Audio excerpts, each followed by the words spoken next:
prospect, do you see sometimes, wow, I wish they hadn't wrote that? Absolutely. Yeah, I see that a lot. I've learned through the years, though, I mean, I think you guys obviously, or the media, not you guys, the media has, there's definitely power in the media, and you definitely want to utilize the media to get your message out. And there are times where I think maybe the message isn't what you'd hope it would be. But you got to learn to roll with it. And I do think that it's not bad for him to actually learn to roll with it before the season gets started, because it's going to be everybody's going to write something about him regardless of what happens. So you might as well get used to it. Well, as a coach, how did you learn to roll with it? I moved to Chicago, or I moved to Champaign, and with Jay Mariotti and Skip Bayless were the two columnists for the main papers, and so you learn to get your feelings hurt real quick if you didn't learn to roll with it a little bit. So, but Andrew learned to roll with it. That goes with the territory. All the great ones have to do with that. Are the expectations and the comparisons to LeBron James, are they unfair? Yeah, they're very unfair. He's not LeBron. He's not Durant. He's not Wilt. He's not, guys, he's Andrew. And Andrew will impact our college game and our program in a huge way, without question. But to compare him to people that his game doesn't resemble at all, I don't think it's fair at all. How do you protect him? Like, he can't just develop as he needs to. I don't know if you can protect him. That's what I told him. I don't know how you can protect him when he's a cover of Sports Illustrated. So do you not allow him to do anything? And then if you don't allow him to do anything, how is he going to be prepared when the media onslaught does actually occur? So I actually think this is good preparation for him. But the biggest thing he's got to do is not read it. That's one thing I've learned. I used to read what everybody wrote about me, and now, no offense to you guys, but now I don't ever know what you write because I don't really care, that much, because it's almost irrelevant. Because if it in any way, shape, or form, if it's good things, you certainly better not believe it. And if it's bad things, and then you don't want to get your feelings hurt. So the bottom line is, why read it? I think it's hard for kids, but he needs to be a guy that just doesn't follow up on what everybody says. But he is, everybody wants to be liked, everybody's sensitive, and he hadn't asked for any of this. And if you can imagine the attention that he's gotten, whether it be from the SI to the Adidas store, the things like that, the national spotlight will just be on him naturally. And he can't worry about what everybody else thinks. He just needs to play and try to be a kid and have a good time, which I think he can do. But I think it'll be challenging. Bill, Kevin Young obviously left some voids when he left at the end of the school year. How do you feel like the current crop of 6'8" and 6'9" guys are doing in terms of filling those voids that he left? Oh no, Kevin was great for us last year. But we're going to be fine in that respect. Slot. Tariq, Joel, Jamari, Perry, Landon Lucas, and then you can throw Wiggs in there. He's 6'8". That he's kind of built like Kevin. And Brandon Green 6'7". That's not one of the shortcomings of our team like we had last year. We have plenty of guys like that. Perry came into his own late last year during the tournament. Do you see him progressing even further? Yeah, I think Perry could possibly be a guy near first or second leading scorer. I mean, he can naturally get the ball in the basket. So he's matured a lot, and he's more comfortable in his own skin. I think he'll have a big year for us. Coach, when you look at this team, is there anything that really excites you, or any challenge that you welcome this new group? Well, the schedule's got to be a challenge every 12 teams, because it's a hard schedule. But there's a lot of things that excite me. I mean, hey, we're young and we don't know what we're doing, but we're eager and we're sponges and they try hard. And of course, you look at us from a length and from an athletic standpoint, this is probably as talented a group as I've had. I worry about making the shots. Will we get consistent guard play? There's a lot of things that we worry about, but I worry about. We won a national championship. I worry about those same things. So. But this team has a chance to be pretty good, it really does. But it's not anywhere close to being as good as some of the teams that we've had recently, in very large part just because there's no experience. Is the Michigan game out of your system? Have you moved on and said, hey, or do you replay that? No. I'd probably replay it more if I've watched it. So I've never seen it. So if I did, I'd probably just give it a But I've never watched the last game of the season. There's only been one last game of the season I think I've ever watched, and I watched it like 700-800 times. But the other ones I never. I mean, why watch it? You can't get it back. It's over, and you can't change it. So, you lose a game during the season, you can correct something. There's no reason to correct that game. And yeah, it was a tough one. But that team, if you follow this closely, that team really performed at a pretty high level. I mean, for that team to go 31-6 and basically rely on some guys that have never been leaders, never been impact guys, and having them play at such a high level, it was fun to watch. With so much youth on the team, do you temper expectations? That's a great question. I don't know why you do. Because, trust me, the expectations I have with my guys isn't for us to, we got to do this, we got to do that. That's not it. We got to get better. That's what we got to do. We got to get better every day. And I can certainly, and they know I'm excited about them. I think they can sense that I'm excited, frustrated at times, but excited about them. But why temper them if it's going to happen anyway? I mean, that's how I've always looked at it. So I think we're better off to embrace it and not feel pressure from the expectations. But this team is preseason 6th in the country from what I've seen. And I bet you we had 4 teams that have been preseason, or 5 teams that have been preseason higher than that, 1 through 5. But still, yet there's more expectations about this team than any of the other teams because of the unknown. And we got to learn to deal with that. We'll deal with that pressure. If we're able to deal with it, we'll be much more equipped to handle things like this. I talked to one of the mothers of one of your ball players, and she says the thing she likes about you is your ability to nurture your team, especially when they come in, and that's the biggest selling point for the parents. Where does that influence come from? I don't know. Hopefully, probably a parent of a guy I played a lot. They say good things. There's probably some parents that don't say those nice things. But I think it's that way with every coach. The fun thing about coaching is taking a beginning product or an infant or whatever, however you word it, and then trying to develop it in a way where 8 months later you've got a mature person or a team that has played against its ceiling as much as possible. And we've had some success doing that. Not all teams have done it for us, but that's kind of how we grow.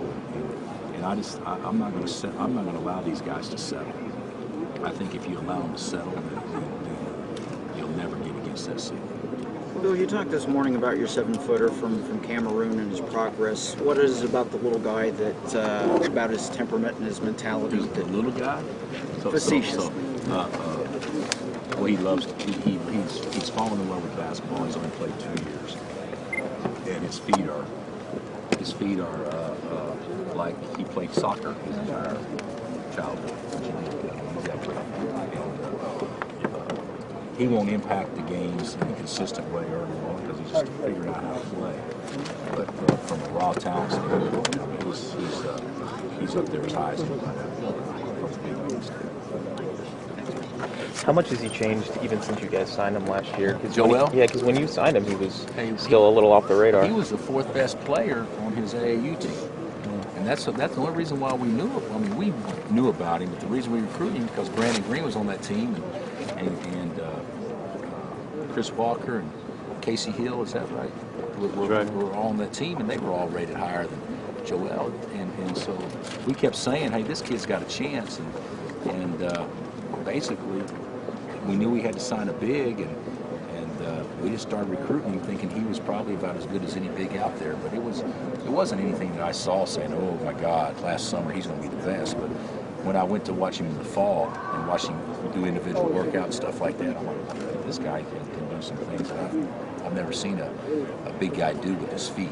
And so I've been very excited about it for a long time.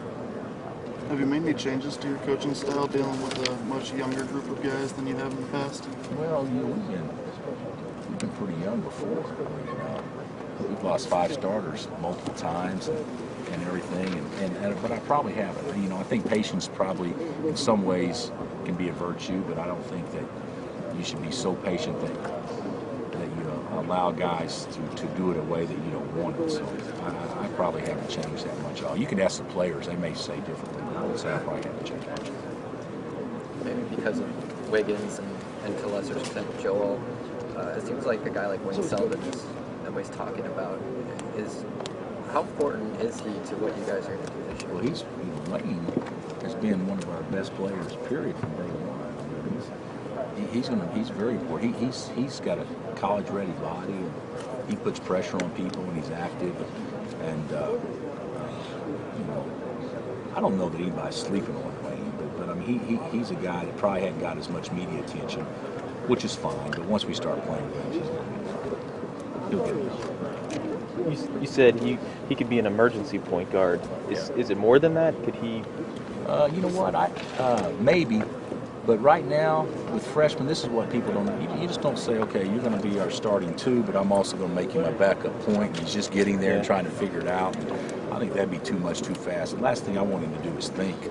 And to play point guard, there's a lot of that has to take place. And so, could he do it in time? Absolutely. But I don't see him being the guy right off the bat. I think I'd totally confuse him if he did that. It'd be like saying that your starting tailback is also going to be your backup quarterback. Yeah. You know, that's not that won't happen very often, I think.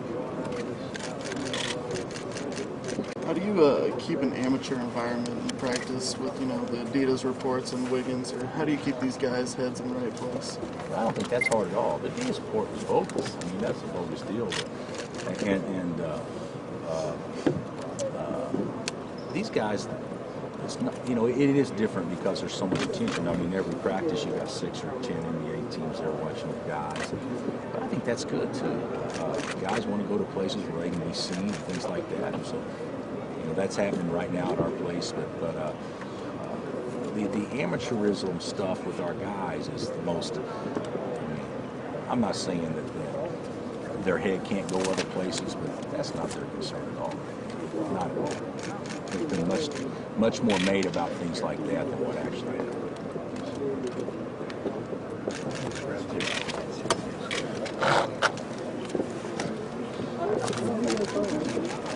I think you mentioned last year, you said if there's a collective game of horse between everyone, Nadir would have won that game.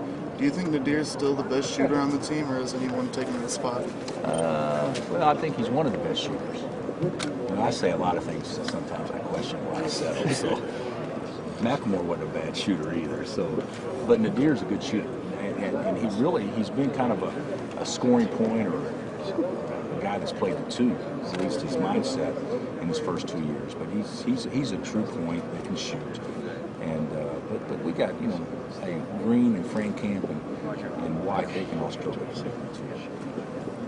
Bill, last year. What has been the biggest surprise to this point in your mind? From a positive standpoint, Yeah. I'd say Perry's been a nice, pleasant surprise, and Nadir's been a great, pleasant surprise because of the steps that they've taken. But of our newcomers, I think the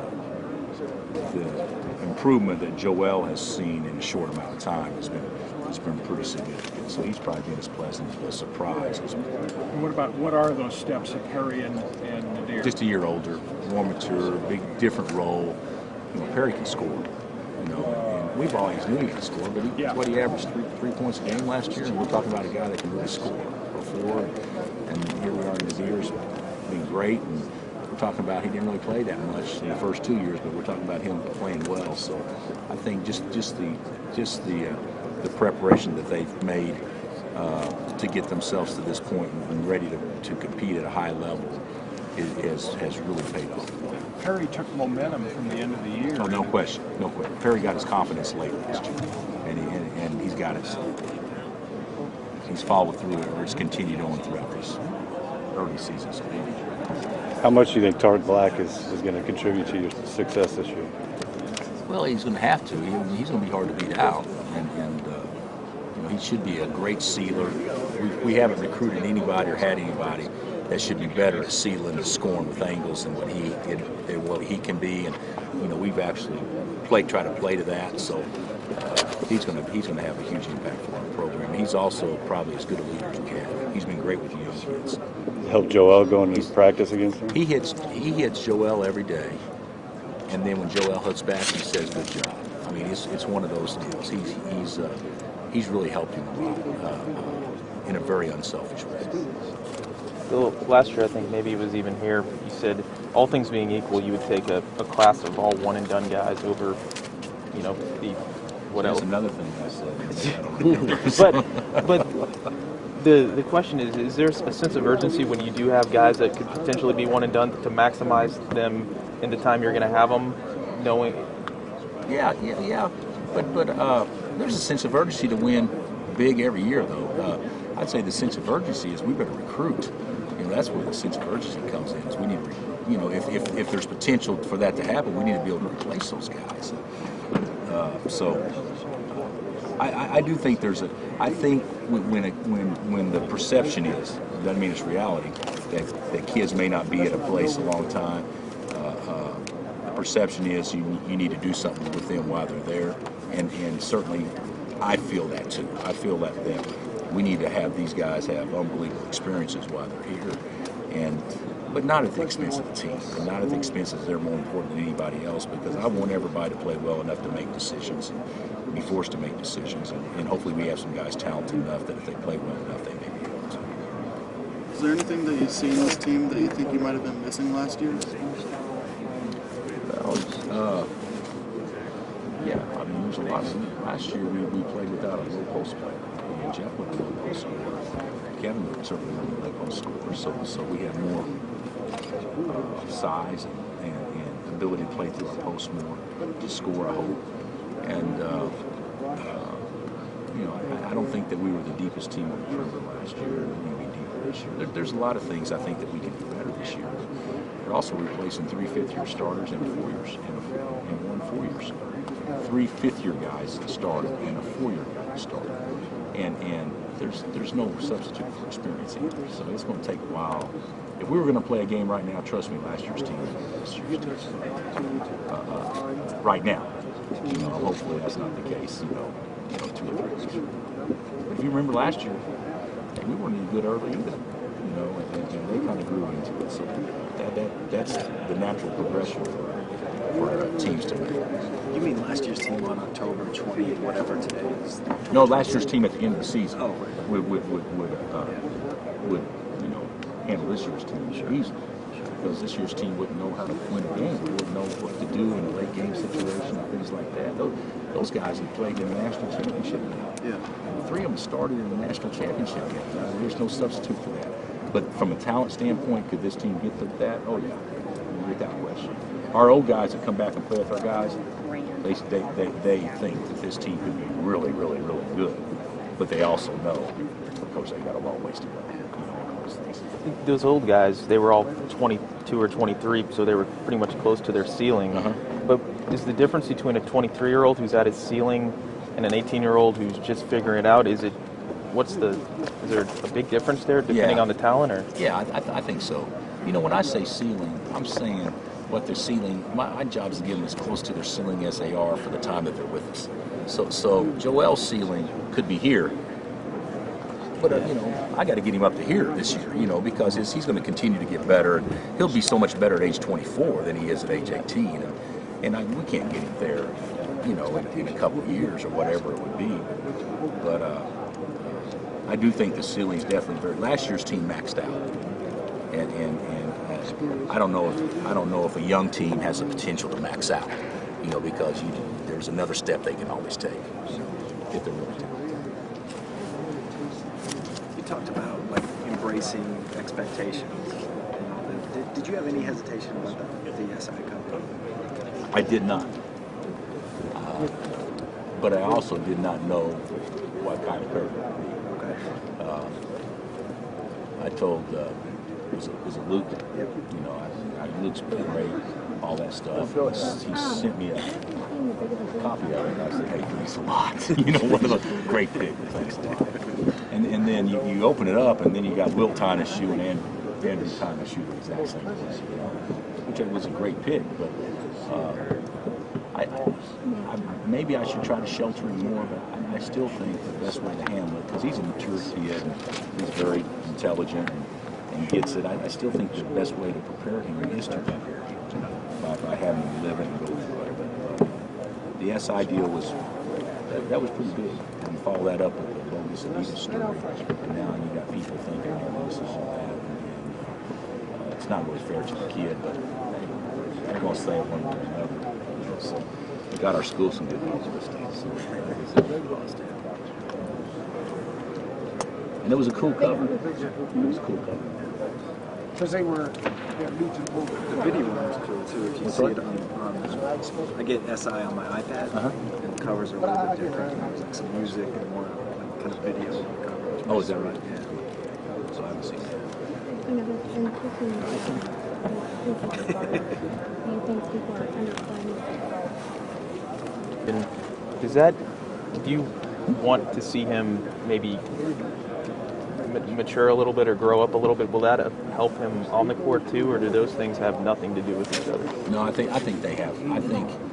I think for him to be in the arena that he so wants to be in, you got to be able to handle a lot of different things. And I do think there's a carryover to the court based on how you handle the stresses and everything that go along with it. So sure, I want him.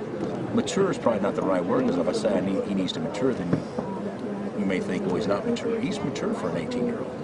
It's just that, you know, for him to go through what he's going through, he probably needs to be 25. But I think he's actually handling it very, very well. And I think there's a lot of things about Andrew that drive him.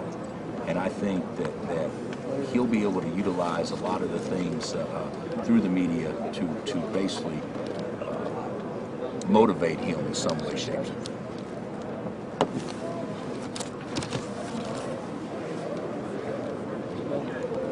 Part has been all positive, but we kind of say these good things. I used to hear this all the time when somebody write good stuff about me. I think, oh, they're just setting it up, you know, and because it's going to happen. You know, if he goes 3 for 12 in a game, then you know what's wrong with Andrew. But that's the reality of it. Is all players go through that. But I think it's going to be good for him. I do. I think that the expectations, you can't run from them, so you might as well embrace it. And I think he's done a pretty good job. He certainly hadn't asked for it, though.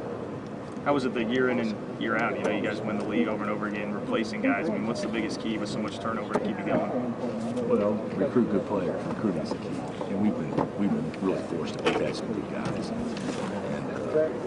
And in the years that we've maybe had an off recruiting year a little bit, we've had veterans. In the years when we've lost our veterans, we've had our best recruiting years. We've been fortunate in that regard. The timing's been very good.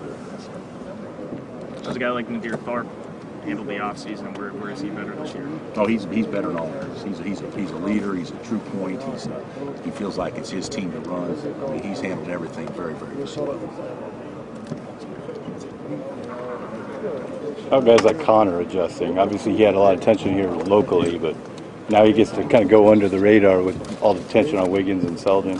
I think, you know, but to be honest, this is one thing I actually told Frank Williams when I was, I don't know if you remember Frank when I was at Illinois. He's going through a rough stretch, and I had so much respect for him because if we didn't play well, it was always Frank's fault. And all it did was give everybody else a hall pass. And those guys actually understood that, you know what, I enjoy playing here because he makes it easy for me. And I think that's kind of what's going to happen with Andrew, too. I think there's a lot of guys that, if they were in other places, would be getting hit, bombarded, but they're kind of getting a pass because of Andrew and because of the attention. And I think Connor's one of those guys. I think Wayne's one of those guys. I mean, Brandon Green, these guys will be kind of like that. But Connor's going to be a good player. He's going to be a good player. He shoots it as well as anybody we've got, without question. He just got to get comfortable in playing and basically more from a defensive end than an offensive end. Do you think that same kind of concept helps Perry? He had a lot of pressure last year being the big freshman on campus, and now he gets to play under the radar, with Wiggins on the team. I think Perry. I think he's going to be one of those silent assassins. When you were at Illinois, how did that work out when Frank announced before the year he was going NBA? But that was it worked out fine. But that was only because the only reason he did it because we had a Big Ten rule, which I don't agree with. Nobody agreed with it, that you couldn't oversign. And so we knew he was leaving. He told me he was leaving, but unless he announced, we couldn't sign Darren Williams. So Frank said, I'm leaving. I'll go ahead and announce so you can get Darren. But that was a bad rule. We should have never made him do that. But because he said, Coach, I'll do the cheese for the team. You know I'm leaving after this year.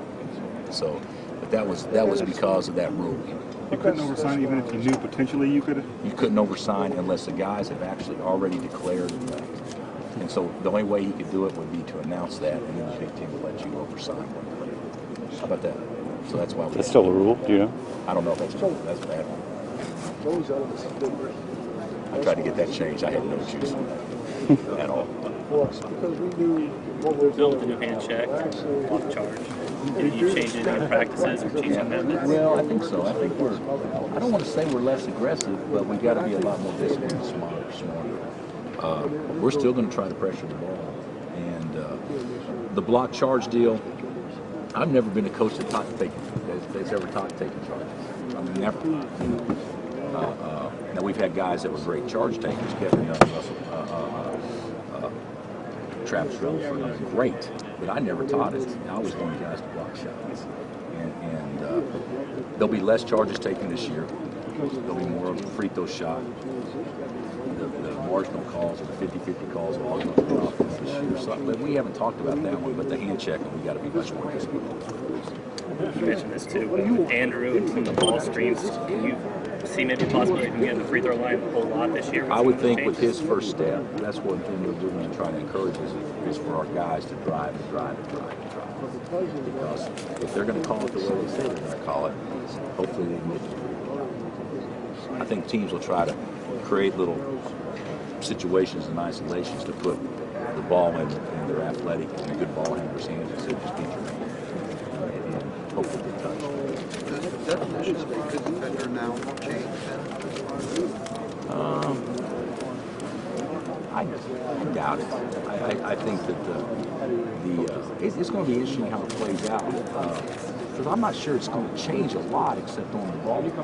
But if you can guard the ball, you are special. Because not anybody can guard the ball these days. And then if you say you can't touch the ball, you got something going if you got a guy in the program. It seems like it's more of an emphasis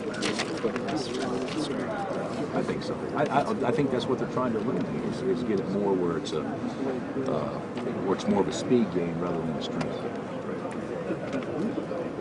I don't know if I like it or not. I don't know, based on what I've seen so far in practice. I think we card ball screens differently. We definitely do some things differently. We've always been pretty physical. I don't want to say back off, because I think that's a bad term, but we're going to have to adjust our principles so that they can still be ultra aggressive, but we don't put them in these situations. Is that like a high ball screen? Sorry, a high ball screen for your point guard probably going to be in everyone's playbook. Oh yeah. Well, you know the whole thing is if you're going to go over a ball screen, you got to jam the dribbler. Well, as soon as you jam him, it's a foul. You know, so now there's going to be maybe bigger hedges and go under ball screens, and now you can play the more pick and pops. If you have a stretch four, which may, there's going to be some things that kind of create different advantages. People may switch more ball screens. I mean, it's going to be kind of each team's going to have to figure out what's best for them. How well do you the number of times that you have a practice or scrimmage where you have an outside official? Good question. We've only scrimmaged twice so far, and we've had 3 officials both times we scrimmage. And we're going to scrimmage probably twice a week from this point forward, in addition to once we get into our exhibition games. So probably 3 times a week we have 3 guys working in practice. Good question. How well do you think JoJo is going to be able to fill the hopeful potential shot blocker role? I don't know that he's not like Withy. He's not a rim protector like Withy. I've talked to Joe about it. I think he's a good shot blocker. I don't think he's as good as he can be at it. So he's got to condition his brain to try to go get him. He can protect the rim, but not. Well, we've been spoiled the last 2 years. We've had the best shot blocker in the last 2 years, and so he made up for a lot of mistakes.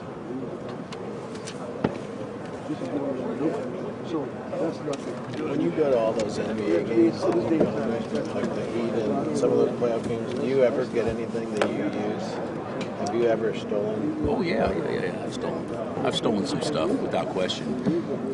How they guard ball screens and how they attack, how they guard ball screens is stuff that I always am most interested in trying to get new ideas on. Yeah, I've absolutely stolen some stuff. You know what? And they steal from colleges too. I mean, everybody steals from everybody. That's kind of how our game works. Kind of like photography. Yeah, exactly. I see a shot. Oh yeah, I'm gonna use that. In the summertime, is that a time you guys study that more than any other? Probably, yeah. And with Synergy having more access, have you done more? Have you seen more studying that in the last few years? Probably more short clock plays and things like that. Yeah, that's what I like looking at. But at the end, you can't do everything that everybody else does. We're still going to play how we play, and then maybe add one or two things that would be something that could really help you out. So, yeah, we definitely try to steal from that. College or NBA, have you looked at any teams, how they've used guys similar to Andrew? Or I would say, I really don't know who's like him, but I would say from our perspective, how we want to use him is we want him to be a guard that posts. And we haven't ever done that. So that's a little bit different for us. So we won't do it a ton and change how we play, but we got to give he and Selden opportunities to catch the ball in the post because they could be two of our very best post players. Do you think with your personnel that, and I know maybe you don't like to do this too much, but that you could play four guards? I mean, you see that a lot in college. The last couple of years, teams going small. Could you do that this year with the guys you have? Yeah, play Wayne or Andrew at the 4. Yeah, absolutely. And you could play real small, play Perry at the 5, and play around one of those guards. Let them play the post. Yeah, we could do some different things, but the thing about it is you want to play your best players if it works out. And our bigs right now have been probably as consistent performers as we've had. So it'd be hard to take them both out right now. But we actually talked about it. When you guys face a team like Duke or Carolina or Kentucky, I know you have to prepare the team and stay focused, but is there a side of you that gets excited for those matchups? Oh yeah, absolutely. Yeah. We're the only team that hadn't won a game in the Champions League, so we need to win this one. But yeah, we absolutely get excited about it. But I will tell you this: I'm not going to get too excited about something in November, early November. And I don't think our players should. I think they should be excited to play, but understand it's just a step. If the game was in December, in February, they decided the conference championship, then you would have a whole different mindset. You can't make too big a deal out of it because no matter what happens, it's too early. Coach, as a spectator, some of the best years in the Big 12 was when you guys in Texas were going back and forth. Do you feel like that's starting with Oklahoma State at least last year and going into this year? You know what? I say it could, but the games last year against Oklahoma State where we played, and Oklahoma State saying the same, they weren't as well played as those Texas-Kansas games. I mean, those were some well-played games. Now, they were close games, don't get me wrong, but they probably didn't have the quality of play as those others. But, yeah, there's no question that our guys will be excited to play their guys, and I'm sure they'll be excited to play ours. So there's, and when the hype is centered around, us being tied or whatever for the league or whatever, that'll give both teams juices. Coach, you obviously spend a lot of time in Chicago. How much can a game like the Champions Classic this year help with that? I don't know. I think it's great because I don't think because you win a game, kids want to go to your school. I think because you win a bunch of games, the kids go to your school. And I also think playing in the area gives attention where you can be more visible and that kind of stuff. But, I certainly think that it'd be a big positive for us if it happens to win that game, but I'm not sure it's a deal breaker. Coming from Oklahoma, what allows you to relate to some of these kids from the university up there? You don't think I'm cool? You don't think I'm from the hood? Growing up in Edmond?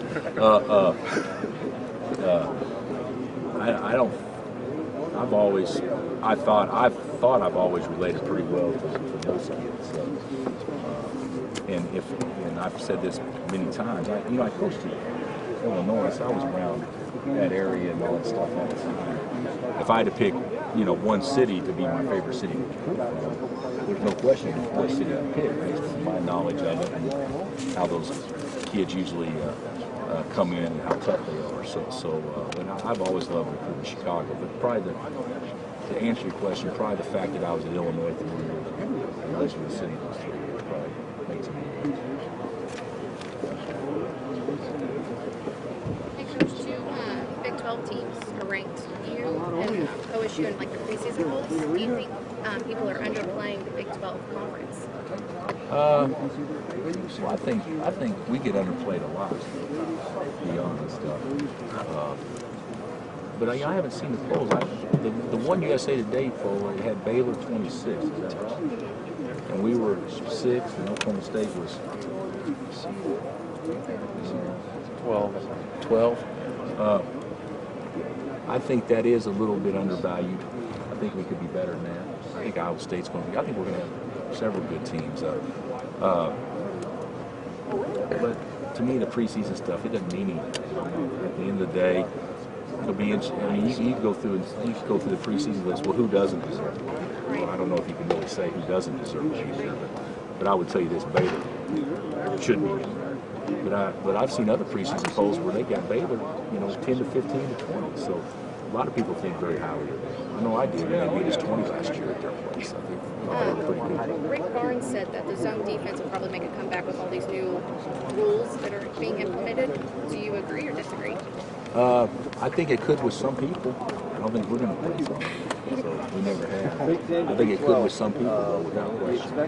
And depending, maybe we will. Maybe we'll get to the point where we say, you know what, we're not adjusting well, or maybe we need to have a secondary defense for foul problems in that particular game. But we're not going into it thinking that we can't continue to play the way we do. We just need to be more disciplined in this approach. Who would you probably say has made the biggest improvement coming into this season? Individually, I'll probably give it to Nadir. Yeah, I think he's probably going to take the biggest step, and Perry's much improved also. Okay, and why do you say that? Well, just, I thought Nadir's always been a good player, but he's been comfortable just being a guy. Now he's the guy.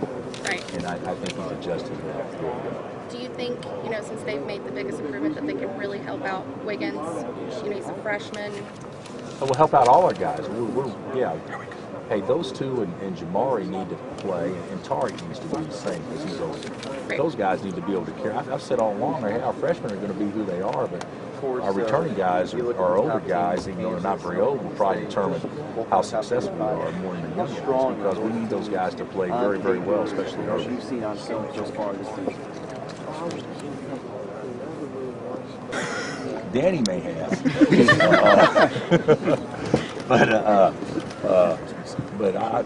Danny I think is a great sounding board for Andrew. I think that would be somebody that will help Andrew, even though he's a Tulsa. He'd be more than happy to help Andrew, and he will, and we'll ask him to do so. But because there's a lot of similarities in the two from a personality standpoint, and all that stuff. Back when Danny was young. Did you see the Dooley commercial? No. Dunk City. No. Dooley's got his own commercial? He spins around in the car. He doesn't look like himself. He doesn't? Oh, no. He's not an actor. No, he's not. He's not. He couldn't play Ron Burgundy, could he? That's a different thing. That's a different Dooley. I think Joe's having fun, though, based on what he tells me. Hey, speaking of staff, Jarence seems like a guy. He's really out there, kind of, on social media and that kind of stuff. I mean, do you want him to do that kind of, or is that just him on his own? No. That's not anything I've told him to do. Yeah. But I think that he's got to be who he is, and I think we have a good balance. We got some. Myself and KT and Norm, a little bit older, all that stuff, and we needed to have some youthful enthusiasm that actually understands how all that works and everything. And Jarence has been good for us. He brings that understanding of what kids like and how they communicate better than what we know. My way of communicating is calling them on the phone and talking to them or whatever, and that's not the way they like to do it as much, and so Jerence has been very helpful with that. Yeah, so much about recruiting, it seems like, is like perception of what's cool, what's not cool. Do you think that kind of stuff is actually more important to maybe 17 and 18-year-old kids than it really should be? Oh, absolutely. Yeah. I mean, so are school colors, and so are how big your arena, and so is, you have a nice practice for some. I mean, there's a lot of things that are variables in recruiting, but I do think that we put. I think kids can make decisions based on emotion, and I think that recruiters are good at playing to those emotions. And obviously, the younger you are, the more you enjoy that kind of stuff. Last season when you guys went into Ames, you guys played in overtime, and there was a story that came out that when you guys were exiting the court, that the student sections were throwing things at you guys. Coming into this season, do you guys ever feel, threatened or, anything like that? No. Hey, we've actually had great experiences in Ames. They've got good fans. That was a weird finish to a game, and that was an emotional game. Right.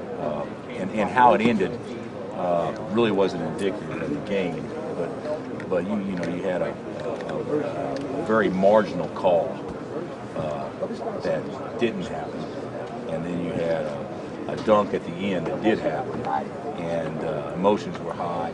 But I think everybody that was at the game said, "Hey, it's one heck of a game. The teams played hard. It was a classic game. There was no problem with the kids or anything like that." So but no, that won't even register with us. As a coach, does that kind of bother you a little bit that that the play on the court wasn't what mattered? It was the fans getting all rowdy after the game. I think what'll happen is that I think the game administrators need to probably take some precautions to make sure the fans can't get on the court. They can't control everything. They can control fans. Hey, if we didn't have better security, our fans would probably run on the court too. So I mean, I think that's pretty common, with most people. Right. Thank you, Coach. Thank you.